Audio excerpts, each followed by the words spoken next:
Welcome back to the deep dive. Today, we are tackling something pretty big, a casting bombshell that's got the soap world buzzing.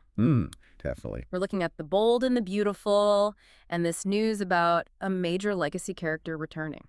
Yeah, and it's more than just, new actor joined show. This one's a real puzzle. It really is. It means digging up some seriously old, seriously complicated history, decades worth. Absolutely. So we've got sources, right? Focus on this actor, Harrison Kahn, joining the cast. And then there are plot predictions, spoilers. Our job, basically, is to piece it all together. Take the casting news, some specific lines of dialogue from back in June, recent false spoilers. And figure out who Kahn is most likely playing, which long-lost legacy character is about to shake things up. And just as importantly, what kind of chaos is this return going to cause? Because, with legacy characters, chaos is kind of the point. It is. It's built-in drama. Yeah. You don't need weeks of setup. The history is already there, waiting. Okay, so let's get the facts straight first. What do we actually know for sure from the sources? All right. Fact 1. Actor Harrison Kahn is joining the cast. Officially. Okay. He's described as a young guy in his 20s. His first air date is set for Tuesday, September 16th. And the character? He's playing an aspiring fashion designer. And, crucially, his first appearance. It's at Forrester Creations. Forrester Creations. Okay, that right there, that's huge. Clue, yeah. You don't just stroll into the Forrester design office unless you're deeply connected, right? Yeah. You're a Forrester, a Logan, or directly tied in somehow. Exactly, and narrows down immediately. And it fits perfectly with a fall spoiler we saw. Oh, yeah. Which one? The one mentioning a couple of younger characters that are tied to our major families coming in. Right.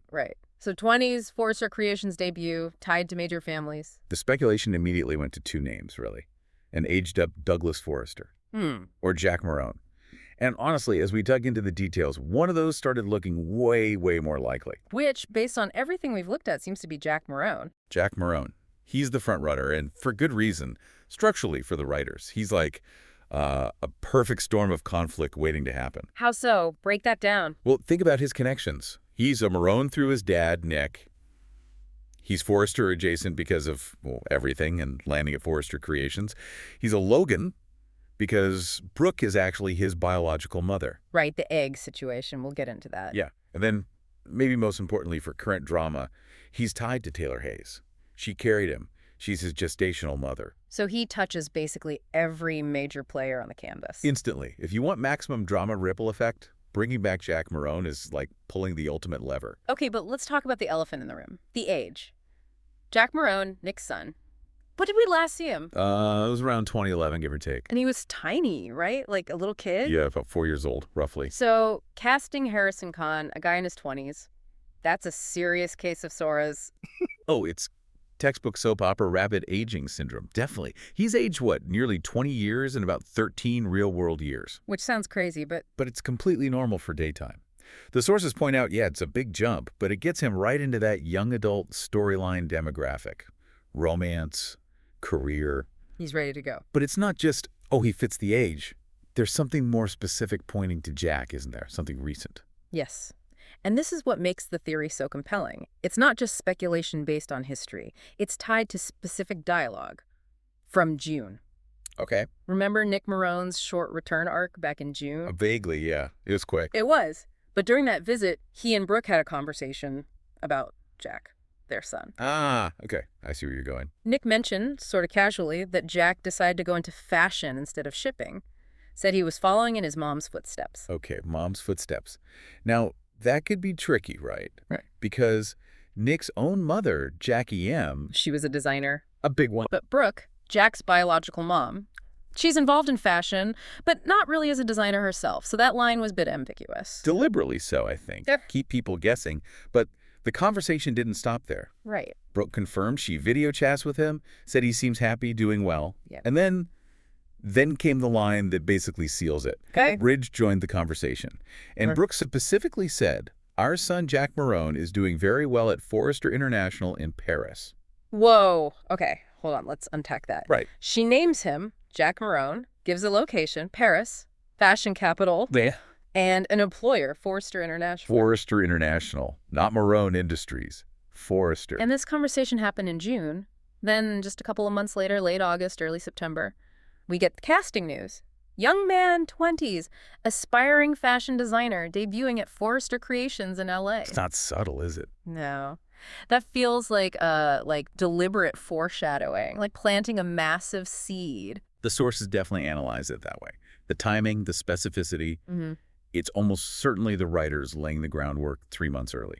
And it links him directly to the Forresters professionally before he even shows up in LA. Exactly. That jump from Forrester International in Paris to Forrester Creations in LA, it feels like a natural career move.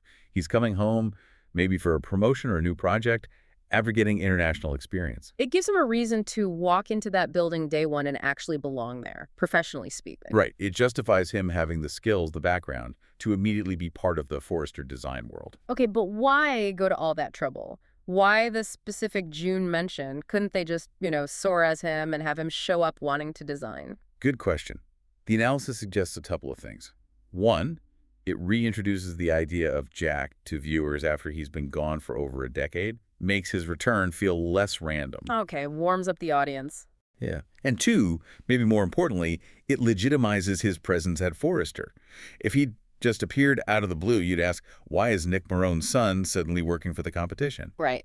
But by saying he was already at Forrester International, they've given him a built-in professional connection. It makes his arrival in the LA office logical. So it makes Jack not just the most emotionally resonant choice, but the most narratively supported choice based on recent events. Exactly. He's not just some kid showing up. He's a professionally developed legacy character returning to the family business, even if it's not technically his family's business. Which in itself is drama. Ties him to Logan's, Marone's, Forrester's all at once. Okay, so to really get why adult Jack showing up is such a potential earthquake, we absolutely have to unpack his origin story. You called it complicated. I think you called it a doozy. Yes, it absolutely is. Because it involves like 4 core characters tangled up in the most painful way imaginable. And it happened a long time ago now, late 2006, rolling into 2007. Yeah. Nearly 2 decades back. So let's paint the picture. Taylor Hayes. She was recently split from Ridge, right? Always a Brooke thing. Always. And she connects with Nick Marone, who himself had history with, well, several people, including Bridget Forrester. Right. So Taylor and Nick get together, marry pretty quickly, early 2007-ish. Yeah. And Taylor wants a baby with Nick, but she's facing infertility issues. So they need to use an egg donor. An egg donor, and that decision is basically the pivot point for everything that follows. It really is, because the person handling this very delicate fertility procedure. Let me guess. Someone connected. Oh, yeah. None other than Bridget Forrester, Brooke's daughter, and also one of Nick's ex-wives. Oh, boy. Okay, so Bridget is the doctor. What happens? Well, Bridget, working in the lab, she makes a mistake. The sources call it a big whoopsie, which feels a little understated, honestly. Uh-oh. Yeah, she accidentally uses her mother's egg, Brooke Logan's egg, instead of the anonymous donor egg when creating the embryo for implantation. Wait, seriously, she used Brooke's egg? Accidentally. Human error in the lab, but yes. So, the baby, Jack, is genetically Nick's and Brooke's. Correct. But Taylor is the one carrying the pregnancy. Taylor Hayes is carrying Brooke Logan's biological child. The irony is just off the charts, given their lifelong rivalry over Ridge. Wow. Okay, so Taylor carries the baby. Jack is born prematurely, you said. Yes, he was a preemie, which often adds another layer of stress and difficulty to bonding right from the start. He needed intensive care. So he's fragile. Taylor's dealing with that. But how long does the truth about the eggs stay hidden? What brings that out? It stays hidden for a bit, but then baby Jack develops a serious health issue, an immune problem. He needs a bone marrow transplant to survive. Oh, no. So Taylor, obviously desperate to save her son, starts trying to find the anonymous egg donor. They need to see if the donor is a match for the bone marrow. Which means Bridget has to. Exactly. Bridget has to go back to the records. Yeah. And she has to confess. She has to tell Taylor and Nick that there was no anonymous donor, that it was Brooke's egg. How did Taylor react? I mean, finding out your rival is the biological mother of the child you just carried and nearly lost. Devastated. Completely floored. It was like her worst nightmare realized in the most intimate way possible. But, and this is crucial, Brooke found out she was the biological mother, and she stepped up. She donated the bone marrow. She saved Jack's life. Okay, so Brooke did the right thing, the life-saving thing. But the damage to Taylor, Emotionally, psychologically? It was immense. The sources really emphasize this.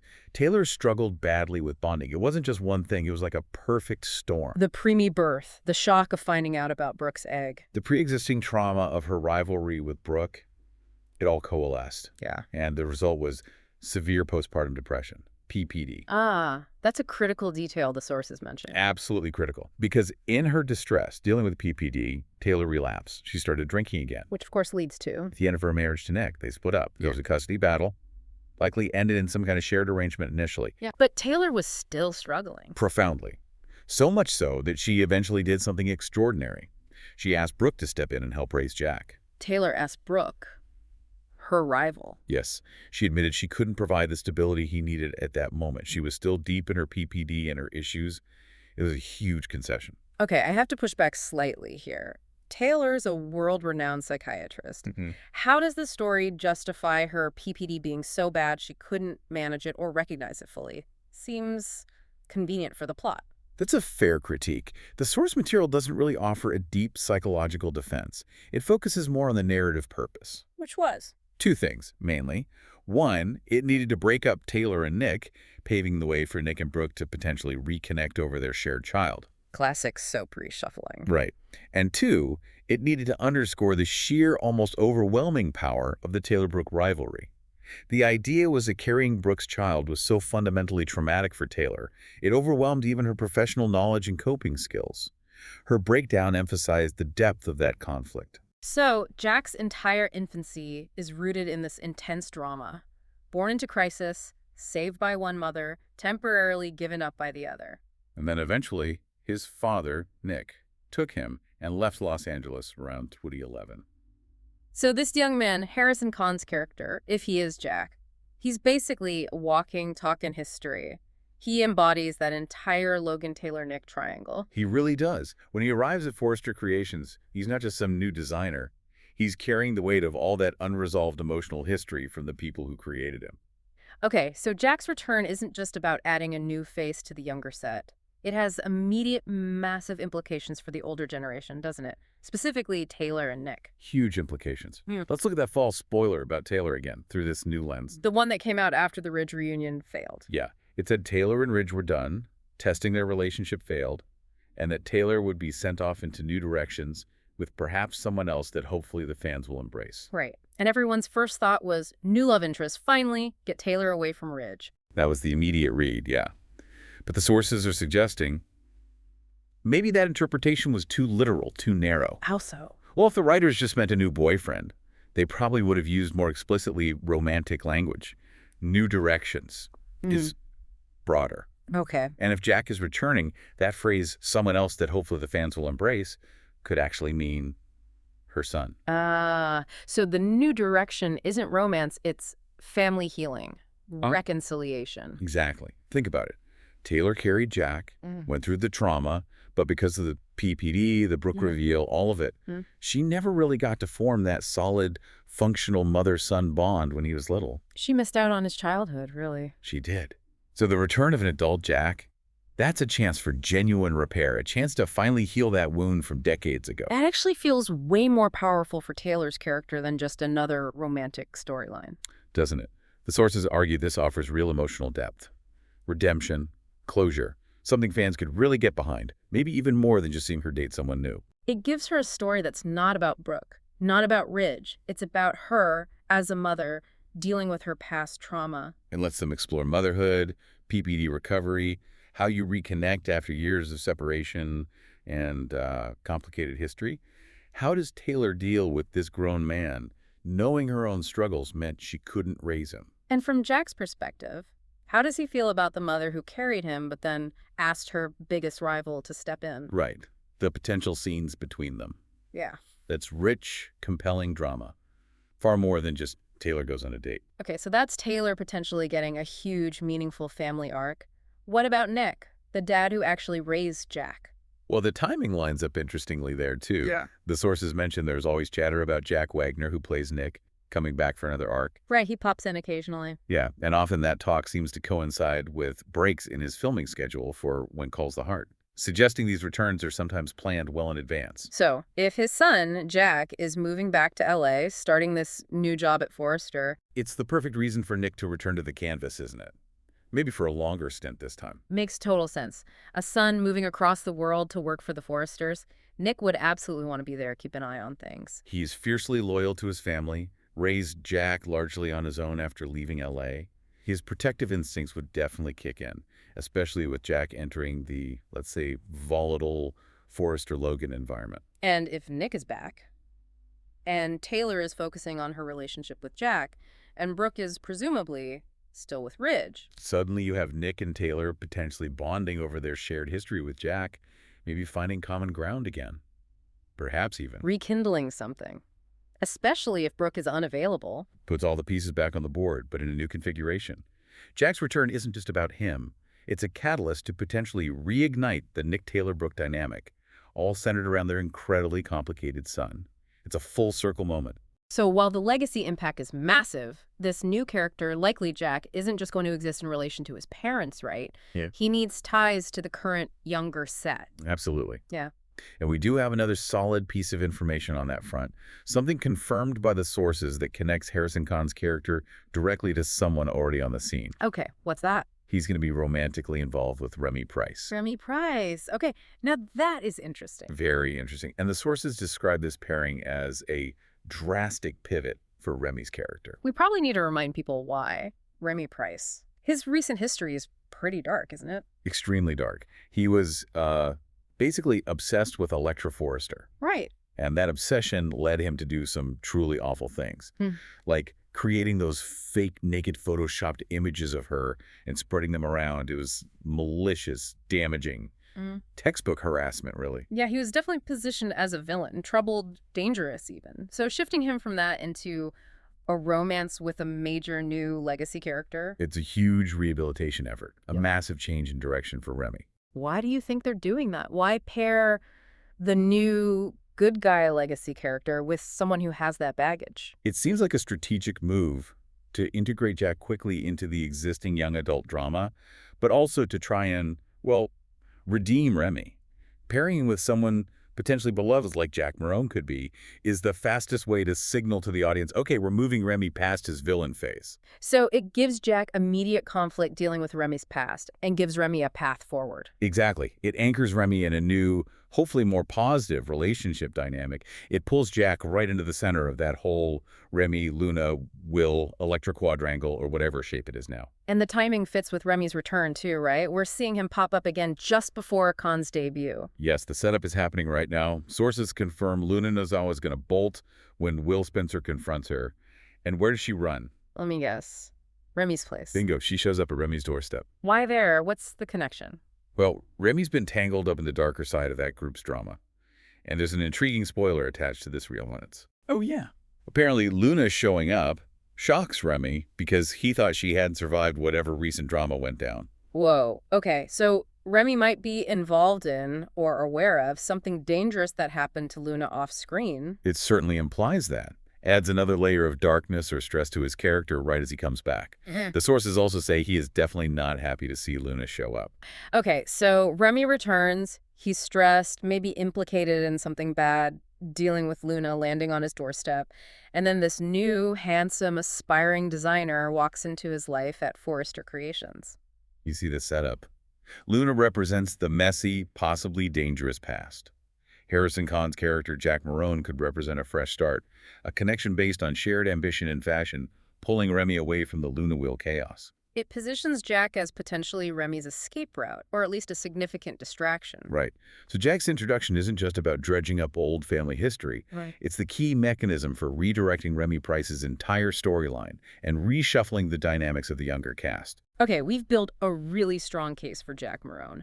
But we have to address the other possibility that was floated, right?